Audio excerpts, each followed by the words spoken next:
अखिलेश यादव धर्म विरोधी हैं, हिंदू विरोधी हैं। मुलायम सिंह यादव ने मुख्यमंत्री रहते हुए राम भक्तों पर गोली चलाई। दिन रात इसी बात का जाप पूरी की पूरी बीजेपी करती है। इसके अलावा उनके पास बताने के लिए कुछ है नहीं और हिंदू विरोधी घोषित करके हिंदुओं के वोट पाने का इससे बेहतर तरीका कोई नहीं है। लेकिन जरा सोचिए, जिन अखिलेश यादव को हिंदू विरोधी बताते हैं, धर्म विरोधी बताते हैं, मुलायम सिंह यादव का नाम लेकर कहा जाता है कि उन्होंने राम भक्तों पर गोली चलाई, ये सारी चीजें इन्होंने बताई। लेकिन जो काम अखिलेश यादव के कार्यकाल में नहीं हो पाया वो घनघोर सनातनी और सनातन हितैषी होने का दावा करने वाली बीजेपी के कार्यकाल में हो गया। एक एक मंदिर को कैसे सरकार और खासकर बीजेपी अपनी संपत्ति बनाने में जुटी है, कैसे वहां आने वाले चंदे पर निगाह गड़ाकर बैठी है बीजेपी, जिससे इनका आलीशान दफ्तर खड़ा हो सके। इनकी नजर एक एक मंदिर पर है। मैं आपको उत्तराखंड का भी जिक्र करूंगा कि कैसे उत्तराखंड में भी ये मंदिरों पर कब्जा करना चाहते थे। उत्तर प्रदेश के किस मंदिर से ये आवाज उठी कि कैसे सरकार उनके खजाने, उनके मंदिर के दान पे पैसों पर नजर गड़ा कर बैठी है। और सुप्रीम कोर्ट ने जो लताड़ लगाई वो भी दिखाऊंगा। और फिर दिखाऊंगा अखिलेश यादव ने जो कहा उसके बाद मुंह छिपाते फिर रहे ये फर्जी सनातनी हितैषी। नमस्कार, मैं हूं प्रज्वल गौतम और आप देख रहे हैं न्यूज सर्किल। जब जब चुनाव करीब आए तब ये समझ गए कि अब हिंदू इनके हाथ में आने वाला नहीं है। खासकर लोकसभा चुनाव के बाद अयोध्या, जिसके इर्द गिर्द लोकसभा का चुनाव रचा गढ़ा गया था, वहीं ये चुनाव हार गए। आज भी इन्हें पता नहीं चल पा रहा कि अयोध्या में चुनाव क्यों हारे। वाराणसी, जो मंदिरों का शहर कहा जाता, उस वाराणसी में चुनाव हारते हारते नरेंद्र मोदी साहब क्यों बचे? क्योंकि जो काम अयोध्या और वाराणसी में इन्होंने किया अपने सपने पूरे करने के लिए, वही काम अब ये मथुरा में करने जा रहे हैं। लेकिन मसला सिर्फ ये नहीं है कि मथुरा में कॉरिडोर बनाने के नाम पर जो मंदिर है, पुराने मंदिर, उनके साथ साथ लोगों के घर तोड़े जाएंगे, बल्कि इनकी मंदिर पर भी नजर है। मंदिरों में आता है मोटा चंदा, इसे लेना है, इस पर नजर रखनी है, इसे अपने पास रखना है। ये इनकी मंशा हमेशा रही है। ये वो चंदे वाले हैं जो चंदे का गंदा धंधा करते हैं। बीफ से दूर रहो, गाय हमारी माता है कहने वाले बीफ एक्सपोर्टर से चंदा लील जाते हैं। शराब माफियाओं से चंदा लील जाते हैं। कोरोना काल पर नरेंद्र मोदी साहब ने वैक्सीन उपलब्ध कराई थी, उसी वैक्सीन का असर क्या हो रहा अलग अलग जगह, और जब चंदे वाला धंधा खुला उसी वैक्सीन वाली कंपनी से करोड़ों लील गए थे। ये किसी को नहीं छोड़ते, सट्टा कारोबारियों से लेकर हर एक व्यक्ति से इन्होंने पैसा लीला है। अब इनकी नजर है मथुरा के एक मंदिर पर, बांके बिहारी मंदिर। मुझे लगता है कि सनातनी जितने हमें देख रहे हैं, हर कोई बांके बिहारी मंदिर जाता। आज तक बांके बिहारी मंदिर की तरफ से कोई आपत्ति अखिलेश यादव के कार्यकाल के वक्त ऐसे नहीं जताई गई होगी जो इस बार जताई गई है। पहले वो मैं दिखाने जा रहा हूं। देखिए, ये खबर निकल कर आई, सरकार हमारे धन पर कब्जा कर रही है। ये एक निजी मंदिर है, बांके बिहारी मंदिर। सुनवाई में किसने ऐसा कहा, सुप्रीम कोर्ट में क्या क्या हुआ। यूपी सरकार की ओर से सीनियर लॉयर नवीन पावा ने कोर्ट को बताया कि सरकार यमुना तट से मंदिर तक कॉरिडोर विकसित करना चाहती है जिससे श्रद्धालुओं को सुविधाएं मिल सके। ये तमाम बातें उन्होंने कही और ढंग से संरक्षित किया जा सके। लेकिन मसला इससे आगे का निकलकर सामने आ गया। अब इसमें वृंदावन के ऐतिहासिक श्री बांके बिहारी मंदिर के प्रबंधन को लेकर जारी विवाद पर सोमवार को सुप्रीम कोर्ट में सुनवाई हुई। मंदिर से जुड़ी याचिकाओं की सुनवाई जस्टिस सूर्यकांत और जस्टिस जॉय माल्या बागची की पीठ ने की। उत्तर प्रदेश सरकार के उस अध्यादेश को चुनौती दी गई जिसके अंतर्गत मंदिर के देखरेख एक ट्रस्ट को सौंपे जाने की योजना है। अब ये सोचिए, सारी की सारी चीजें चल रही हैं। वैसे अपने आप को योगी आदित्यनाथ संत महंत बताते हैं, लेकिन सोचिए उन संत का, उन महंत का पेट इस बात से नहीं भर पा रहा कि वो गोरखपुर के एक बड़े पीठ के पीठाधीश्वर है। उन्हें सारे मंदिरों पर कब्जा चाहिए। ये मैं क्यों कह रहा हूं, पढ़ लीजिए, इसी में लिखा हुआ है। एक बांके बिहारी मंदिर के ट्रस्ट की जरूरत क्यों? आपको ऐसा क्या लगता है?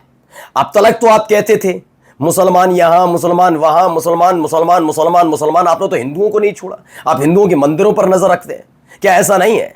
चले जाइए वाराणसी, पुराने मंदिर तोड़कर नरेंद्र मोदी साहब का सपना पूरा किया। और उसके बाद क्या किया? गुजरात वाली कंपनियों को ठेका दे दिया, विदेशी कंपनियों को ठेका दे दिया उसके देखरेख का। सोचिए कितने लोग बेरोजगार बैठे हैं वहां पर, और फिर कहते हैं हम चुनाव क्यों हार गए। अयोध्या में क्या किया? अयोध्या में सबने देखा कि जैसे ही राम मंदिर को लेकर फैसला आया, वैसे विश्व हिंदू परिषद और अलग अलग हिंदुवादी संगठन के साथ साथ बीजेपी के नेता टूट पड़े गरीबों की जमीन पर। पहले सस्ते दाम पर खरीदी और महंगे दाम पर ट्रस्ट को बेची। ये मैं कह रहा हूं, खबर है, आपने देखी भी थी। ये यही करते हैं, ये ढोंग है इनका, और इनका ढोंग अब कोई और नहीं, खुद हिंदू खोल रहा है। मैं ये नहीं कहता कि अखिलेश यादव की बात सुनूं, इनके मुताबिक तो अखिलेश यादव धर्म विरोधी है ना। कम से कम बांके बिहारी मंदिर जहां आप जाकर सर माथा टेकते हैं, जहां आस्था में लीन होते हैं, भक्ति में लीन होते हैं, सोचिए वहीं के लोग कह रहे हैं, उसी प्रबंधन से जुड़े लोग कह रहे हैं कि सरकार की नजर इस बांके बिहारी मंदिर पर है, वहां आने वाले दान पर है।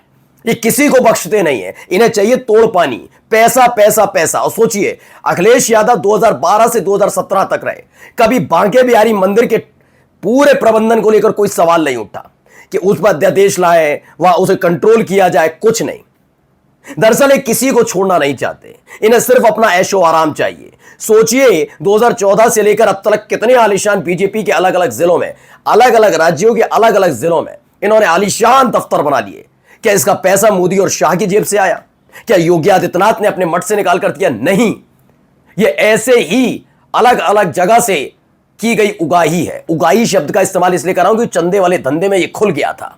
अब आप देखिए, याचिकाकर्ता की ओर से वरिष्ठ अधिवक्ता श्याम दीवान ने दलील दी कि श्री बांके बिहारी मंदिर एक निजी धार्मिक संस्था है और सरकार इस अध्यादेश के जरिए मंदिर की संपत्ति और प्रबंधन पर अपरोक्ष नियंत्रण हासिल करना चाहती है। उन्होंने आरोप लगाया कि सरकार मंदिर के कोष का उपयोग जमीन खरीदने और निर्माण कार्य में करना चाह रही है, जो कि अनुचित है।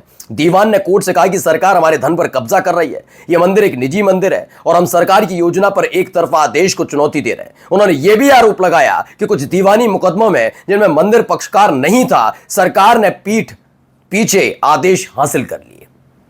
यह सारा देख लीजिए, मैं नहीं कह रहा, बांके बिहारी मंदिर के जो प्रबंधन देख रहे हैं उन्होंने चुनौती दी है योगी आदित्यनाथ। बहुत संत महंत कहते हो ना, देख लो कितने संत कितने महंत, इनका उद्देश्य क्या है समझ लीजिए।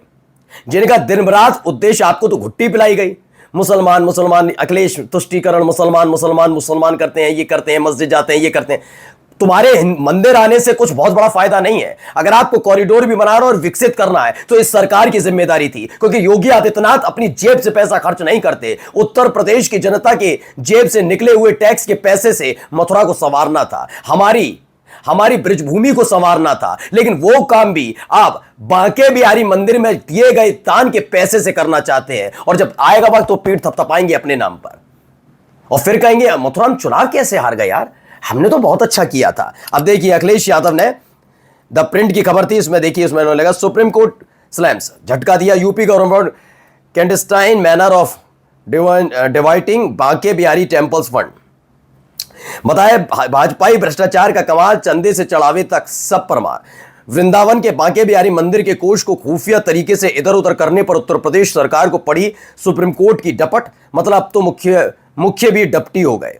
जो मंदिर और धर्म के पैसों को नहीं छोड़ते, वो सरकार और जनता के पैसों का भला क्यों जोड़ेंगे। भाजपा के भ्रष्टाचार का घड़ा फट गया है, भाजपा जाए तो धर्म बच जाए, ये घोर निंदनीय ये वाली बातें उन्होंने लिखी हैं। लेकिन मेरा मानना यह है कि कल तक आप आरोप लगाते थे ना, अब आप देख लीजिए, जब ये बात उठी याद आता है इससे मुझे महाकुंभ अखिलेश यादव सरकार थी, आजम खान को दिया गया था जिम्मा, और आप सोचिए तब कैसी व्यवस्था हुई थी। और इस बार महाकुंभ घनघोर सनातनी होने का दावा करने वालों को दिया गया, कैसे हालात थे। यकीन मानकर चलिए किसी के सगे नहीं है, ये धर्म के नाम पर सिर्फ सत्ता की खेती और पैसे का इंतजाम करते हैं। नमस्कार।